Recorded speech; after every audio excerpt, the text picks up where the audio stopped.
আসসালামু আলাইকুম সুপ্রিয় শিক্ষার্থীবৃন্দ। আবার আমি তোমাদের সামনে চলে আসছি। আমি মোহাম্মদ জহিরুদ্দিন পলাশ, সহকারী শিক্ষক, সাফ উচ্চ বিদ্যালয়। সুপ্রিয় শিক্ষার্থীবৃন্দ, আমরা গত ক্লাসে একটি নতুন অধ্যায় সম্পর্কে তোমাদেরকে আলোচনা করবো বলছিলাম। আজকে আমরা যে অধ্যায় সম্পর্কে আলোচনা করব, তোমরা ইতিমধ্যে বোর্ডে দেখতে পাচ্ছ, অধ্যায়ের নাম হচ্ছে বাস্তুতন্ত্র। এটি তোমাদের বিজ্ঞান বইয়ের চতুর্দশ অধ্যায়ের পরিবেশ ও বাস্তুতন্ত্র। আমরা পরিবেশ সম্পর্কে জেনেছি যে আমাদের চারপাশে যা কিছু আছে তাই নিয়ে আমাদের পরিবেশ, সেটি আমরা সেই ক্লাস 4-5 থেকে এসেছি। আজকে আমরা একটা নতুন শব্দ নিয়ে আলোচনা করব, সেটা হচ্ছে বাস্তুতন্ত্র। বাস্তুতন্ত্রের ইংরেজি হচ্ছে ইকোসিস্টেম। এই ইকোসিস্টেমের সংজ্ঞা আমরা দিই। এই ইকোসিস্টেম বলতে আমরা কি বুঝি সেটা আমরা বলি। ইকোসিস্টেম হচ্ছে বা বাস্তুতন্ত্র হচ্ছে নির্দিষ্ট সময়ে নির্দিষ্ট স্থানে জীব এবং জড় সম্প্রদায়ের মধ্যে যে আন্তঃসম্পর্ক তাকে বাস্তুতন্ত্র বলে। তো সুপ্রিয় শিক্ষার্থীবৃন্দ, আমরা বাস্তুতন্ত্রের মূল উপাদান হচ্ছে দুটি। একটি হচ্ছে জীবজ উপাদান, আরেকটি হচ্ছে অজীবজ উপাদান। অজীবজ সেগুলো হচ্ছে মাটি, পানি, বায়ু, বিভিন্ন ধরনের গ্যাস, আলো, বাতাস, এগুলো হচ্ছে অজীবজ উপাদান। সুপ্রিয় শিক্ষার্থীবৃন্দ, আমরা আজকে তোমাদেরকে যে বিষয়টি নিয়ে বিশদভাবে আলোচনা করার চেষ্টা করব সেটা হচ্ছে জীবজ উপাদান। তাহলে আমরা দেখি বাস্তুতন্ত্রের মূল উপাদান দুটি। একটি হচ্ছে অজীব, আরেকটি হচ্ছে জীব। আমরা আজকে জীব উপাদান নিয়ে আলোচনা করব। জীব উপাদানের মধ্যে আছে জীবজ উপাদানের মধ্যে আছে উৎপাদক, খাদক, বিয়োজক। সুপ্রিয় শিক্ষার্থীবৃন্দ, আমরা উৎপাদক নিয়ে একটু আলোচনা করি। উৎপাদক আমরা কাদেরকে বলবো? উৎপাদক হচ্ছে সূর্যের আলোর উপস্থিতিতে নিজেদের খাদ্য নিজেরা তৈরি করতে পারে এই সকল উদ্ভিদ বা প্রাণী, এরা হচ্ছে উৎপাদক। উদ্ভিদ এগুলো হচ্ছে উৎপাদক। আর খাদক, আমরা আবার খাদকদেরকে 3টা শ্রেণীতে ভাগ করতে পারি। প্রথম শ্রেণীর খাদক, দ্বিতীয় শ্রেণীর খাদক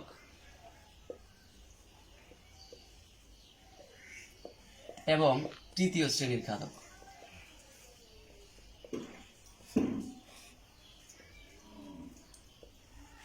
সুপ্রিয় শিক্ষার্থীবৃন্দ, আজকে আমরা আমাদের পাঠের সংশ্লিষ্টতার কারণে একটি জলজ বাস্তু সংস্থানের উদাহরণ তোমাদের সামনে আলোচনা করব।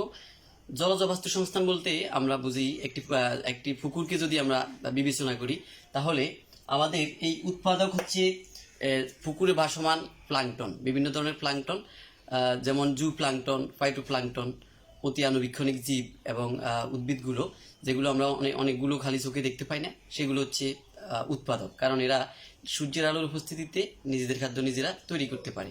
এরপরে আসো খাদক। খাদক কে আবার আমরা দেখতে পাচ্ছি 3টে শ্রেণীতে ভাগ করা হয়েছে। একটা হচ্ছে প্রথম শ্রেণীর খাদক, দ্বিতীয় শ্রেণীর খাদক এবং তৃতীয় শ্রেণীর খাদক। তো আমরা প্রথম শ্রেণীর খাদক কাদেরকে বলবো? প্রথম শ্রেণীর খাদক হচ্ছে যারা খাদ্যের জন্য উৎপাদকের উপর নির্ভর করে বেঁচে থাকে। তার মানে হচ্ছে প্রথম শ্রেণীর খাদক হচ্ছে যারা উৎপাদকদেরকে ভক্ষণ করে বেঁচে থাকে। যেমন হতে পারে তোমার ছোট মাছ, ঝিনুক, শামুক। এই প্রথম শ্রেণীর খাদকের উদাহরণ হতে পারে পুকুরে বা বসবাসরত ছোট মাছ, শামুক, ঝিনুক। এরা প্রথম শ্রেণীর খাদক হিসেবে আমরা উদাহরণ দিতে পারি, কারণ এরা ঘাস, ছোট ছোট আণুবীক্ষণিক জীব, প্লাঙ্কটন, এগুলোকে ভক্ষণ করে বেঁচে থাকে। এরপরে আমরা আসতে পারি দ্বিতীয় শ্রেণীর খাদক। দ্বিতীয় শ্রেণীর খাদক আমরা কাদেরকে বলবো? দ্বিতীয় শ্রেণীর খাদক হচ্ছে যারা খাদ্যের জন্য বা জীবন নির্বাহ করার জন্য প্রথম শ্রেণীর খাদকদেরকে ভক্ষণ করে বেঁচে থাকে, তারা হচ্ছে দ্বিতীয় শ্রেণীর খাদক। তো এদের উদাহরণ হিসেবে আমরা বলতে পারি পুকুরে বসবাসরত বিভিন্ন ধরনের বড় মাছ, এরপর ব্যাঙ, এগুলা হচ্ছে দ্বিতীয় শ্রেণীর খাদকের উদাহরণ, কারণ ব্যাঙ, বড় মাছ এগুলা প্রথম শ্রেণীর খাদক। ছোট মাছ, শামুক, ঝিনুক এগুলোকে ভক্ষণ করে বেঁচে থাকে। তাই আমরা বলতে পারি দ্বিতীয় শ্রেণীর খাদক কাকে বলে? যারা প্রথম শ্রেণীর খাদকদেরকে ভক্ষণ করে বেঁচে থাকে তারাই হচ্ছে দ্বিতীয় শ্রেণীর খাদক। এরা উদাহরণ হিসেবে আমি বলেছি তোমাদেরকে বিভিন্ন ধরনের পুকুরে বসবাসরত বড় মাছ এবং শামুক, ঝিনুক। সুপ্রিয় শিক্ষার্থী, এরপর আমরা দেখছি তৃতীয় শ্রেণীর খাদক। তৃতীয় শ্রেণীর খাদক হচ্ছে যারা জীবন নির্বাহের জন্য দ্বিতীয় শ্রেণীর খাদকদেরকে ভক্ষণ করে বেঁচে থাকে, তারা হচ্ছে তৃতীয় শ্রেণীর খাদক। তৃতীয় শ্রেণীর খাদকরা সাধারণত দ্বিতীয় শ্রেণীর খাদকদেরকে ভক্ষণ করে বেঁচে থাকে। এদের উদাহরণ হিসেবে আমরা বলতে পারি একটি পুকুরে বসবাসরত কচ্ছপ, বক, সাপ, এগুলোই হচ্ছে তৃতীয় শ্রেণীর খাদক। তো এরপরে সর্বশেষে আমরা দেখতে পাচ্ছি বিয়োজক। জীবজ উপাদানের সর্বশেষ যে উপাদানটি সেটি হচ্ছে বিয়োজক। এটাকে পচনকারী নামেও পরিচিত। বিয়োজককে আমরা পচনকারী হিসেবেও বলতে পারি। এরা কিছু কিছু অণুজীব বা ভাইরাস ব্যাকটেরিয়া আছে, মৃত উদ্ভিদ ও প্রাণীর উপর ক্রিয়া করে, এগুলোকে পচিয়ে মাটিতে রাখে। এরপরে আবার এই বিয়োজকটি উৎপাদক হিসেবে আবার তাদের খাদ্য শৃঙ্খলের মধ্যে বাস্তুতন্ত্রে আবার ফিরে আসে। আমরা এটাকে পচনকারী নামে বা বিয়োজক হিসেবে বলতে পারি। সুপ্রিয় শিক্ষার্থী, তোমাদের বইয়ের 138 পৃষ্ঠা, চতুর্দশ অধ্যায়ের পরিবেশ ও বাস্তুতন্ত্রের 138 পৃষ্ঠা একটি সচিত্র একটি পুকুরের বাস্তুতন্ত্র সম্পর্কে বিস্তারিত আলোচনা আছে।